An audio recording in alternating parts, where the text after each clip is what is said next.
Salut, c'est encore Duclair avec vous pour la suite de notre cours dans l'application Gantt Project. Ici, dans cette vidéo, nous allons donc effectivement voir comment retirer le fichier en PDF. Après avoir fini nos paramétrages, agencer le personnel, les tâches et être sûr que c'est exactement ce qu'on voulait, on veut donc retirer le fichier soit en PDF ou sous d'autres formes d'extension que nous voulons. Le principe est donc simple. On vient tout simplement dans Projet, on vient dans Exporter. Ce n'est pas enregistrer sous, c'est dans exporter, on vient dans exporter. Par défaut, l'application va afficher le fichier C. Ce n'est pas sous cette forme que nous voulons retirer. Il y a beaucoup de formes de fichiers et puis nous venons tout simplement choisir rapport PDF. Quand nous prenons rapport PDF comme ça, nous allons faire tout simplement suivant.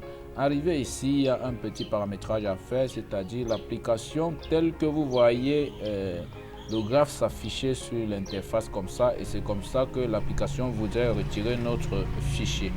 Donc c'est pour cela que ces marges sont définies par défaut.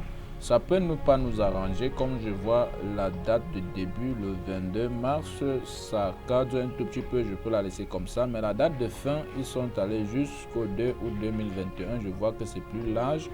Pour optimiser donc l'affichage sur ma page, je vais donc réduire cette date de fin là.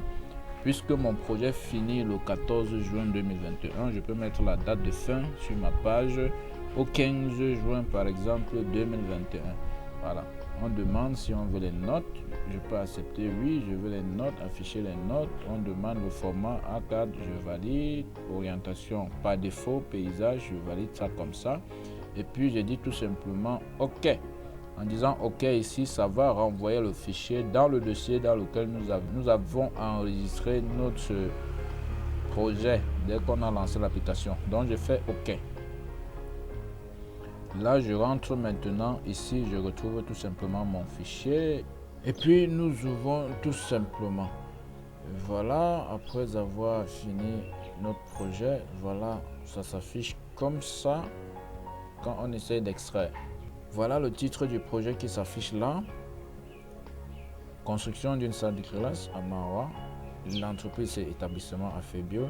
Voilà les personnels qu'on essaie de définir. Chef de projet Mathias.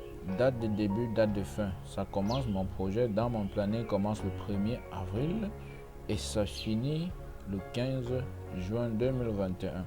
Avancer des tâches 0, tâche 9 tâches au total. Nombre de ressources des personnes définies, il y en a 5. Voilà, tout est défini là. Ce qu'on avait mis dans commentaire, dans description, voilà ça qui affiche là. Voilà les nombres, les tâches qui s'affichent là avec les dates de début et les dates de fin. Et puis les personnes ressources qui sont aussi définies là. Voilà les titres qui sont non définis, non définis. On pouvait aussi les définir comme on a décrit. Et voilà donc effectivement la page, n'est-ce pas, du diagramme Gantt qui s'affiche là. Tout ce que nous avons défini apparaît ici, tout simplement de manière détaillée et bien ordonnée. Ici, nous avons les noms, les désignations, date de début, date de fin, et puis le Gantt qui est représenté donc comme ça avec les personnes ressources attribuées à chaque tâche. Voilà, à la fin, nous avons ici la fréquence, n'est-ce pas, d'apparition de ces personnes qu'on a définies dans le projet. On voit par ici que le plombier va apparaître par exemple durant telle période. Le peintre va apparaître durant telle période. Voilà, comme par exemple le chef de projet et le maçon, ils sont là en permanence du début jusqu'à la fin du projet.